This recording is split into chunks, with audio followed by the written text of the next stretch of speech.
Let me see.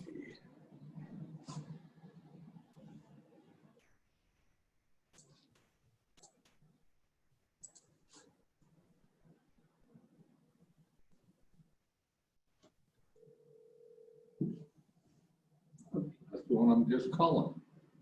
It says guest. Or is it picking me up?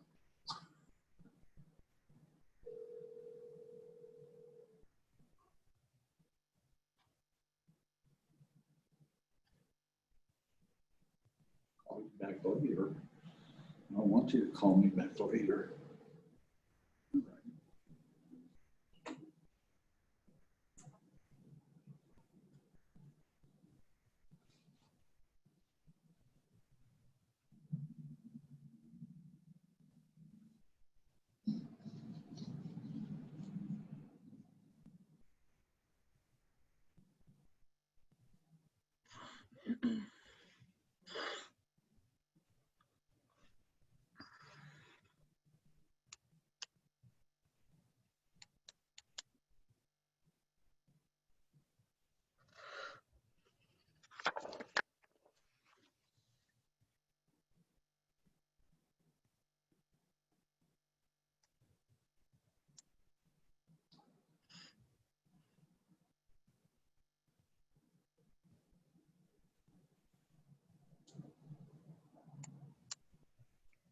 I think that's in them on now. At 904-635, that's the McCallums. Right there.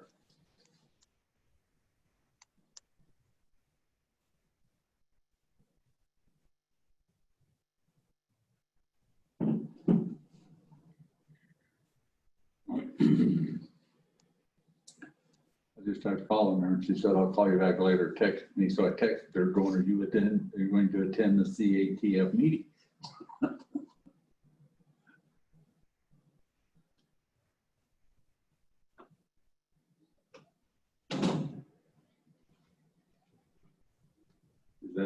Do we have them as a guest? Are They typed that, well, they dialed in, so. Okay, so they're, okay, Tell but me they're if you know the muted. number.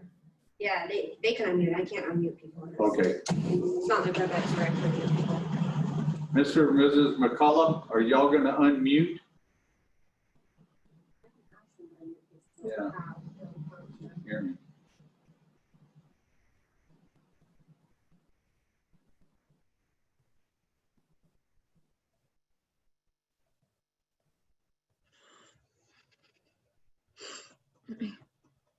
Get 'em.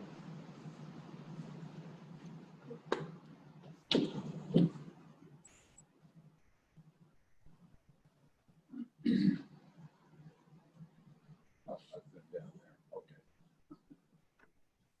I was going, how come those two come up, but that other number doesn't, but it does down at the Yeah, bottom. you just can't see the outlines on Yeah. the screen like I can on mine. Yeah. Hello, David. Yes, sir. This is Lester McKillum and Ed. All right, so I got both of y'all on there. Okay. Yes, we're on. And Tim, are you ready to unmute?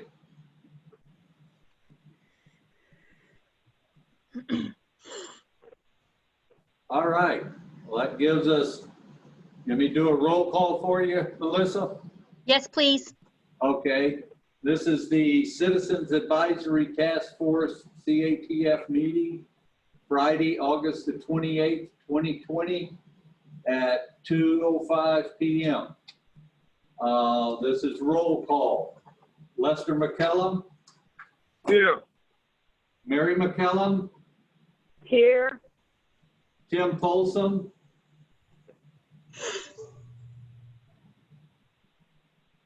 Tim, can you hear me?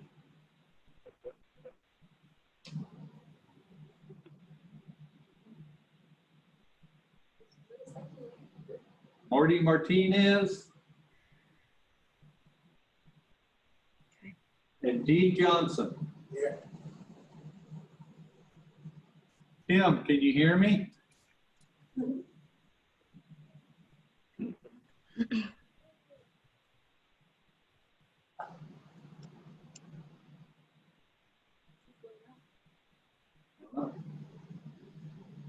Tim Folsom, can you hear me?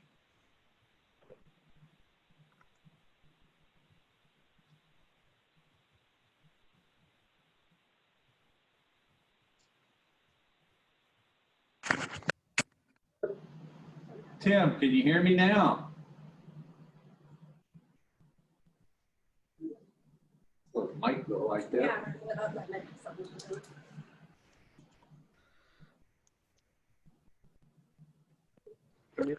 Oh no, let me hang on. We hear you now. We hear you, Tim. Oh, you can hear me now? Yeah, I can hear you now. Okay. Yes, I can hear you. Sometimes it reverts. Yeah, Have a It- quorum. has a mind of its own sometimes. Yeah. We have a quorum. So Melissa Fox, would you like to take it from here? Yes, I will. Okay, so item 2 on the agenda is discussion and completion of the CATF low to moderate income household forms. All of those have been completed, so we can move right on to item number 3, the presentation on the CDBG program. I believe you all got the handout that I sent over.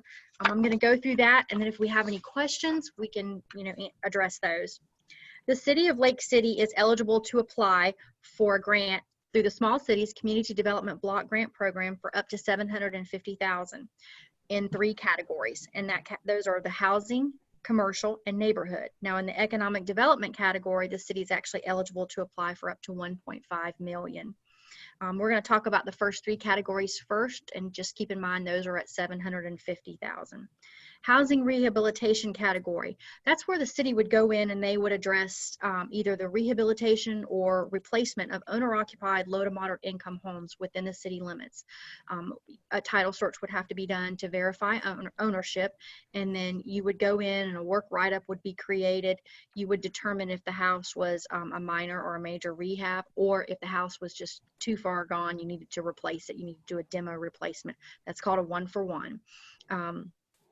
You would have to verify their income. We'd have to make sure that they are in fact low to moderate income, but you would, with $750,000, you would probably address somewhere around 10 homes within the city limits.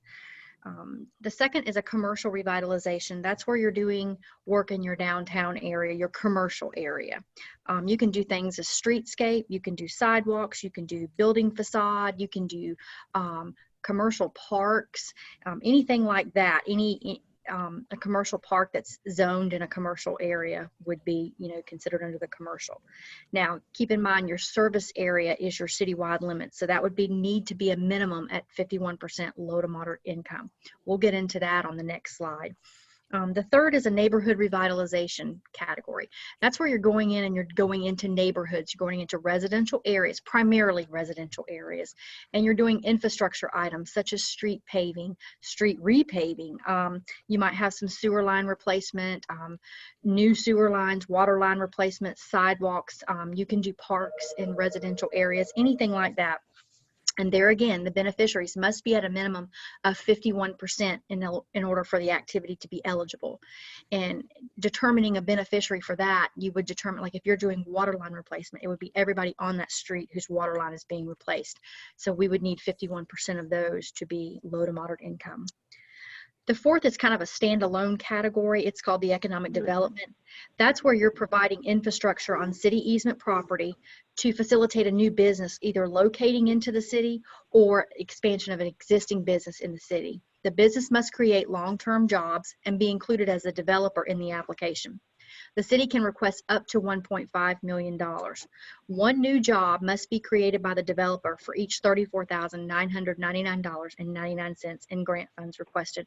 So just to give you an example, we've worked with Love's Travel Stops in the past, and they needed a water line, they needed a sewer line, they also needed a deceleration lane. We provided the funds to address those infrastructure needs, and in return, Love's hired, they hired low to moderate income residents within the city. And those have to be documented, they have to be created and then retained for a year. And it's something that DEO, the state, will document. Now, when we refer to low to moderate income, we're referring to the fiscal year 2020 income limits that are set by HUD. These are updated every year. Sometimes they go up, sometimes they go down. But for the 2020, just to give you an example, on the next slide, it'll talk about Columbia County. You would select Columbia County, and then you would look at 4 persons. 4 persons, you would go down to the low. That's considered moderate, that 80%. So a household of 4, there cannot be a total household combined more than 44,800. If it is, then you're over income. But if it's that or below, then you're considered low to moderate income. So that's what we refer to. When we refer to LMI, that's where we're talking about. And the only way you can determine that is to go out and do a household survey, and where you go out and you actually have to randomly, you have a program, a computer program that actually randomly selects which homes you'll be surveying, and you'll go to those homes, and that's one of the questions: how many people live in the home, and is the income less than this amount? So we have to determine if the beneficiaries for every application are going to be at 51% low to moderate income. Next slide is additional points in the application. These are competitive. You are competing with all other small cities and counties in the state of Florida. So we always encourage our communities to obtain as many points as possible. There's 2 ways you can do that in the housing neighborhood. In the neighborhood and commercial is to have construction plans. You have your plans completed. You've already paid for the design services. The engineer has completed all the plans and the specifications and has applied for all the permits. You're ready to go to bid. That's considered being shovel ready. You actually get an extra 15 points in your 50 points in your application for that. Now for leverage, that's for all 3 categories. That's for your housing, commercial, and neighborhood. If the city commits to put in $2,000, you get an extra point up to 50,000 or 25 points. So you can get an extra 25 points in your application for the city to commit to, putting in $50,000 in leverage funds. And you can't spend these funds until after your DEO site visit if the city is awarded. So now for the engineer, the plans and specs, the local government can't, if they want to go ahead and have those plans and specs completed, you can't be reimbursed for that by the state, even if the application is funded. It's just something that it's an incentive to try and get communities on board and ready to go out to bid when they get there, when they get funded. There are steps that are required in this process. One is to appoint a Citizens Advisory Task Force, which has been completed. The second is to advertise and hold a CATF meeting to discuss possible projects. That's what we're doing here today. The third is to advertise and hold a first public hearing. At that first public hearing, we're going over the 4 categories that the city is eligible to apply for.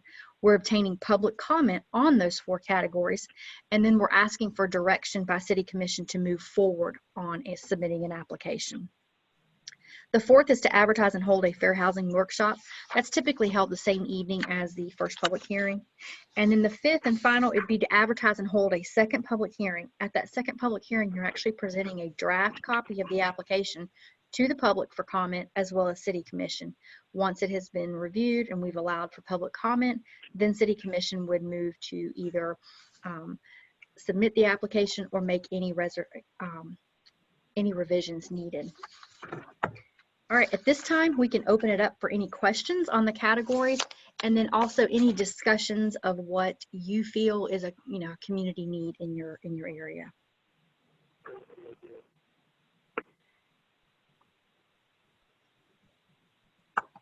Are there any questions? Anything like that?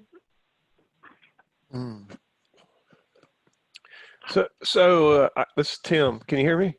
Yes.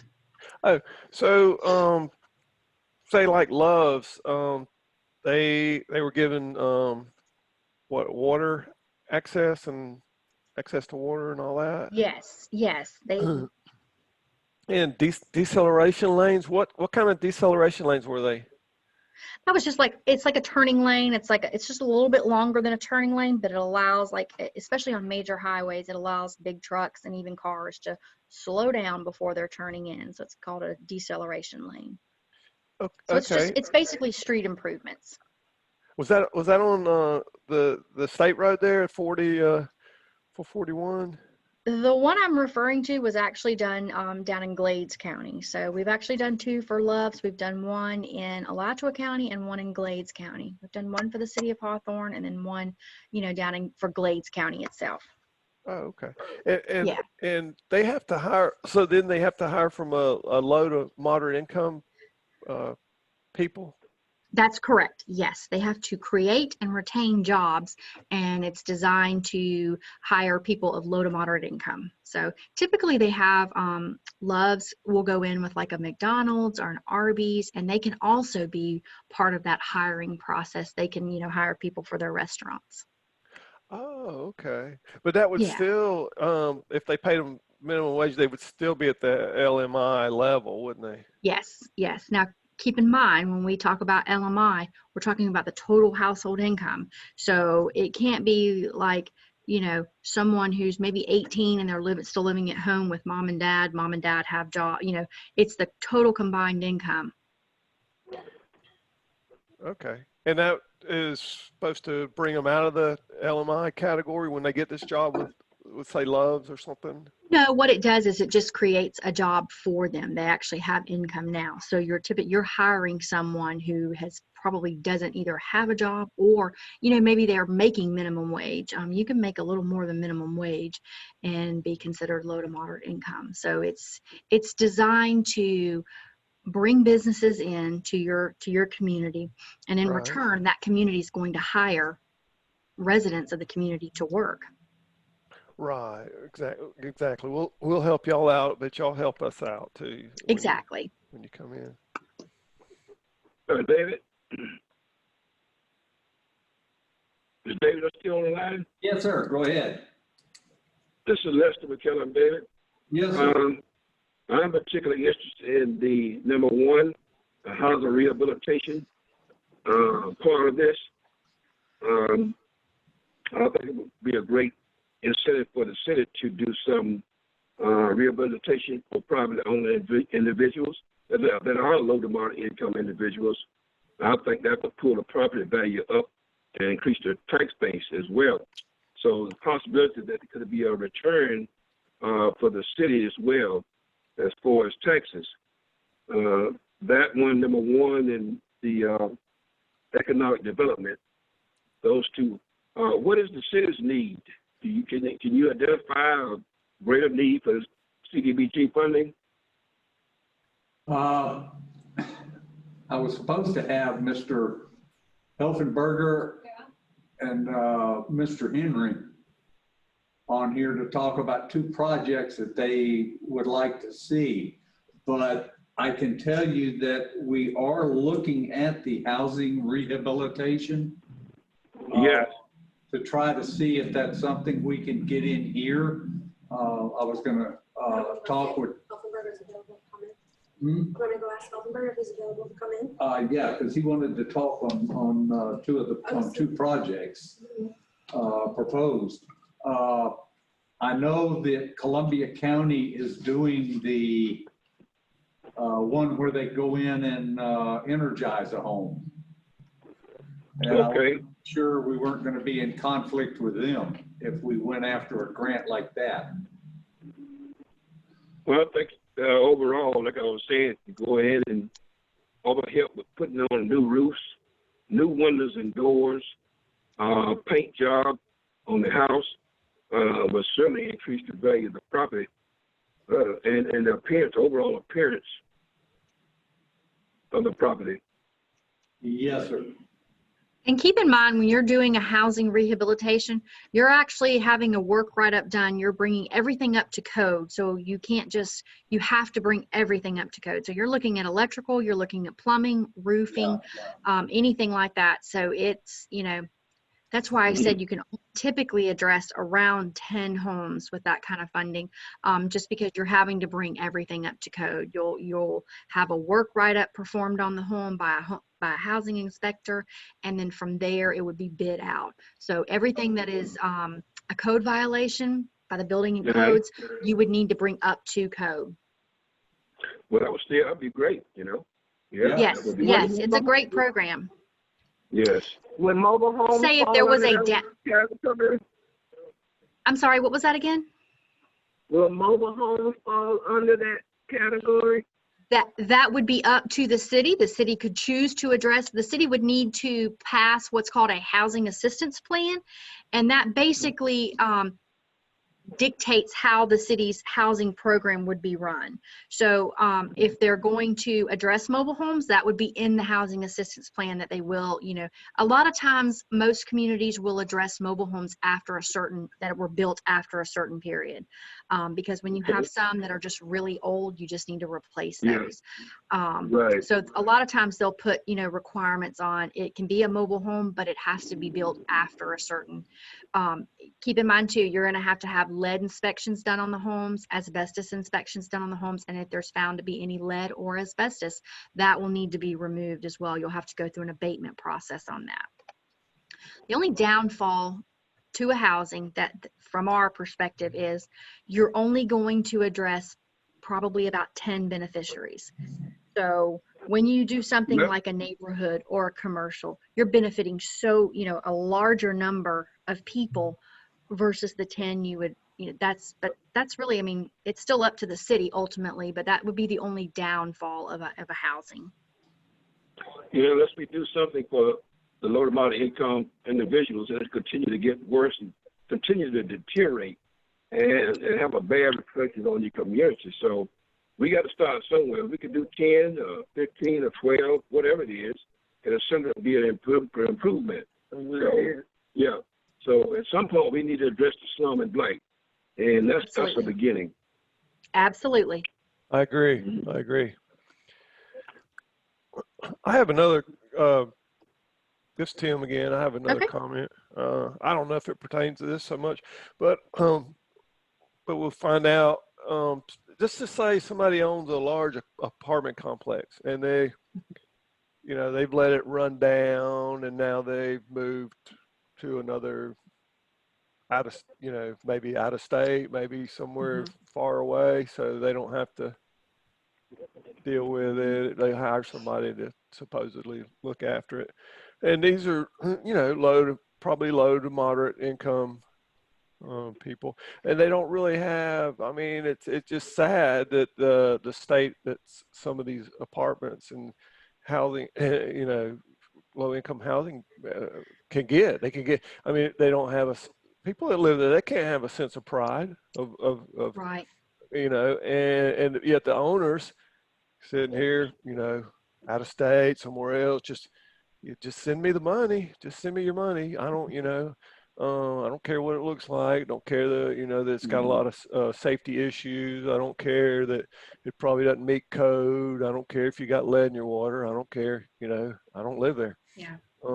What can we do about those type situations and what can we do for those people that they don't own it, but yet the owner's not there either to make the improvements that need to be done? Exactly. Under the CDBG program, you're addressing owner-occupied homes, so you're not doing multifamily. In that case, what I would recommend doing is especially look into seeing if that, and this is aside from CDBG, this is just something, that we've kind of researched on our own. Aside from CDBG, what you can do is if that apartment complex if they are housing Section 8 housing, which is considered, if there are any like Farmers Home or the HUD, you usually see those on the sign outside. If they're receiving Section 8 funds from the government, they have to be providing safe and habitable residences. So, if you know of one that is, and it's not in compliance, then I would recommend you contact the state, and find out from there, where would you go to do that? Because unfortunately, CDBG can't address anything like that. They're addressing owner-occupied homes. Oh, okay. Yeah. And But that is a big problem. So, we do recognize that. That is a big problem. And it's not just in your community, it's all over the state. But I have seen where, communities have gone to the state and the state has come back and, they could lose their Section 8. They could lose that designation, which means they're going to lose all of those funds, because if they're receiving Section 8 funding, that means that they're, receiving assistance. So, if a homeowner is paying $1,000 in rent, they might be getting $500 from the state towards that rent. So because they can't afford the full $1,000. So in that case, you would need to contact, the state office, and I'm not quite sure which state agency would handle that. But if they're receiving Section 8 funding, they should be, it is their obligation to provide safe and habitable homes or residences, in this case, apartments. But what's the website to look and see if they are receiving it or not? A lot of times you can just look on the, I don't know that there's an actual list. Let me see. Let me just. Because I think this is a big concern. These people, if they're gonna get our tax dollars to support their livelihoods and to pay rent, if they're getting our tax dollars to pay rent, and they're not keeping their property presentable or, in working order or keeping it up to safety codes, and these people have to live in that, and we have to look at it, and they're just reaping, they're getting our tax dollars. Right. And they're getting they're getting my money. Absolutely. If you go to www.gosection8, that's GOSECTION, and then the number 8.com, you can click on, and let's see. Do that website again. Okay, yes, Go Section 8. So it's GOSECTION, and then the number 8. You can actually just do a Google search for Section 8 housing in Florida, and that's the first one that popped up, and I'm pretty sure that was a HUD website. So if I see one listed on there and it's all run down, the stairs are falling down, yeah, parking lot's falling in, and all kinds of, it's not painted, it's run down, and it's getting my tax dollars. What do I need to do? Call who? You need to contact HUD. You can contact HUD, and you could probably just do a Google search for HUD Section 8 housing, and then just kind of work your way through that website to find out where you would file a complaint on that. Okay, that's good stuff. That probably needs to go into the paper. Let the paper print that information too. People need to start getting involved in their in where they live. Otherwise, their standard of living is going to go down exponentially unless people have that kind of information, and it needs to go out in the paper and say, get involved in your community, or you may not have much community left if you continue to turn your back to it, turn a blind eye to it. People just need to get involved. Absolutely, yes. But that's where I would start. I would just kind of go to HUD's website and then see where you can, get from there. But unfortunately, CDBG would not, address any of that. So,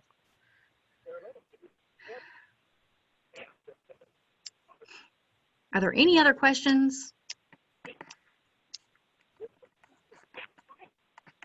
Well, this is Lester again. We probably need an update on what the city manager or city council has been looking into to get some clarity on their direction for the use of the CDBG funding. Take all that into consideration, as well as these 4 that you've got listed here. Are these the only 4 categories that we can get funded under? Yes, those are only 4 categories. It has to be a project that is eligible under one of those 4. Okay, and all of the revenue must be used for either one or the other, not a combination of 1 and 4. That is correct. You can only submit in the first 3, you can only submit 1 application. So you're either going to submit under the housing, under commercial, or under the neighborhood. Now, at any point, you can always submit for ED funds. Those funds kind of they really don't have a deadline date. They kind of keep that open. But as far as housing, commercial, or neighborhood, yes, the city will need to decide on a project on what category they're going to go under. So the ED we can always apply that $1.5 million for other things under that category. That's correct. And with an ED, you have to have a participating party. So you would have to already be in negotiations with a Love's, with, I'm trying to think of some other ones we've done. But you would have to already be in negotiations with that participating party to bring that business into your community. Now, I know that staff has discussed an amphitheater over the water, over the lake downtown, and then a new lake fountain. They're looking at that downtown park, basically to encourage people to come down to the downtown area. They can have bands, different things like that, different events at that amphitheater. So that is one they're looking at going, and that would be under the commercial, because all of this would be done in the commercial district. So that is, what the city is looking into doing, but obviously, we're here to take any recommendations from you as well. Yes. Well, I would recommend that housing rehabilitation myself out of that first three. And we can always apply for the economic development grant for the amphitheater. Okay. Any other discussion?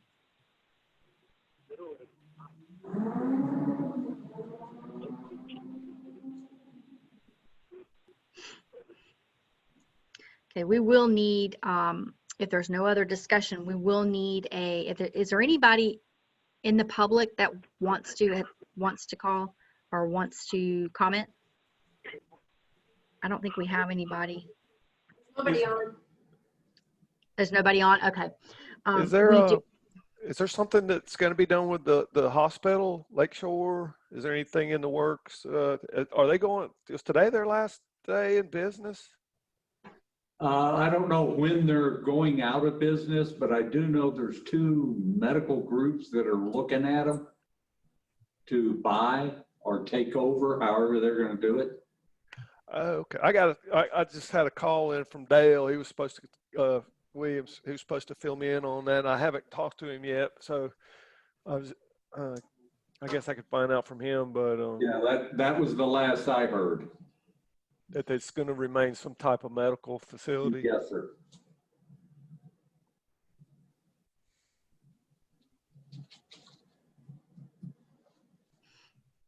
Okay, so what we'll need here today is we'll need someone to make a recommendation, because what will happen is we'll actually present that recommendation to City Council at the first public hearing on what project you would like, or what category you would like the city to go after. Well, I would recommend housing rehabilitation myself. That's just me. Okay.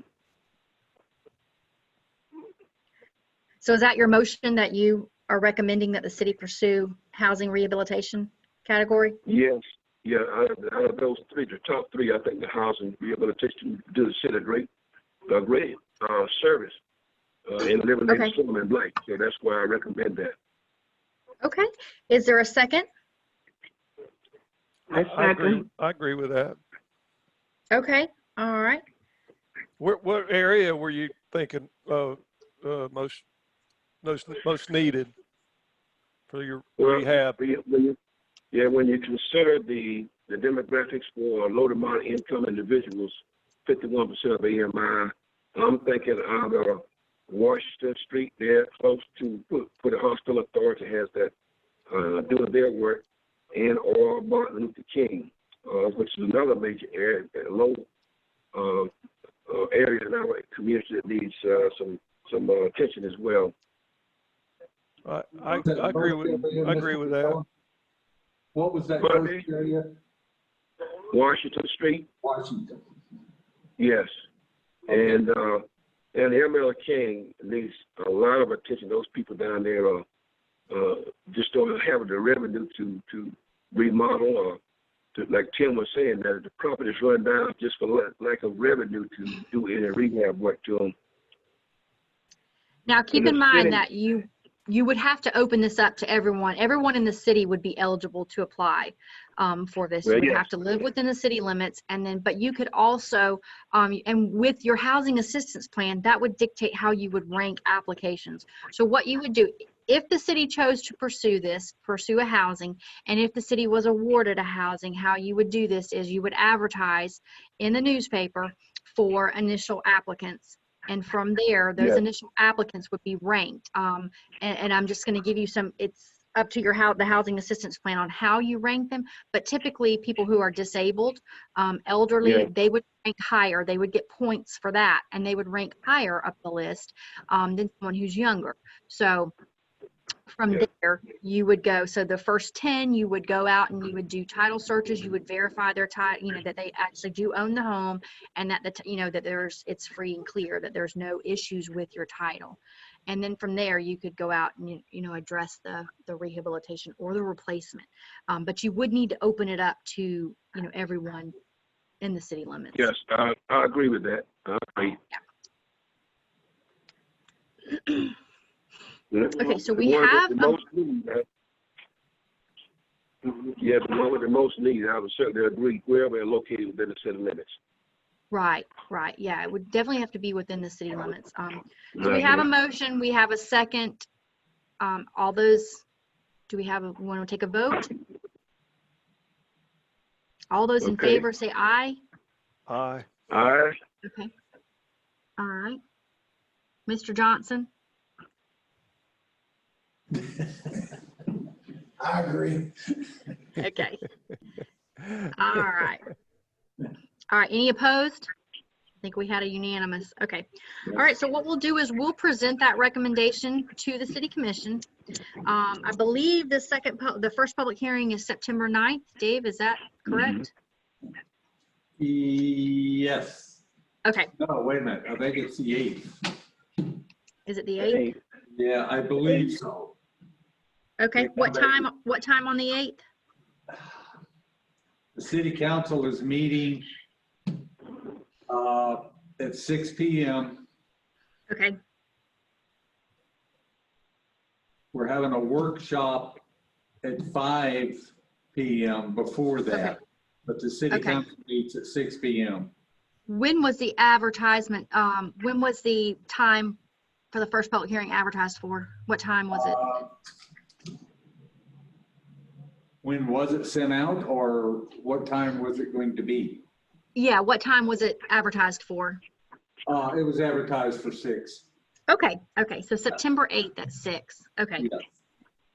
All right, Yeah. so what we'll do is we'll take your recommendation and we'll open it up for public comment first. We'll allow the public to say, provide any comments on what categories they would like the city to pursue. And then we'll do a staff recommended project, and then we'll do the recommended project by the CATF. Okay. Now this Okay. this hospital, if another one comes in, that we could use that as a LMI, right? We'll provide the building and the water and sewer. You can't provide unfortunately, you can't provide the actual building. It has to be on city-owned property, so it can't be on any privately. You can't do any work on private-owned property. So when you're doing something like you're running the water line out to them, like if they were in an area that they needed water, you could run the water line out there to them, but you can't do any work on private property. Oh, so an existing like that, you wouldn't be upgrading it. You wouldn't be, and it's private, you're saying, right? Correct. Lake Shores? Yes, you can't do any work on private property. It has to all be on city-owned property. The meeting is scheduled for September the 8th. Is it going to be virtual or in person? It will be virtual. The governor Okay. extended that order through to October 1st. Okay.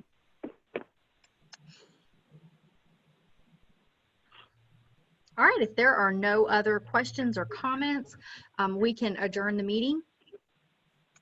I just need one of the members to adjourn, to make a motion to adjourn. I make a motion that we adjourn. Okay, Second. is there a I'll second? second. Okay, all right. All those in favor? Aye. Aye. Great meeting, I tell you. All right, thank you all for participating. All righty. You're certainly welcome. Thank you for Take care. having me. Thank you. Bye-bye. Thank you. Bye-bye.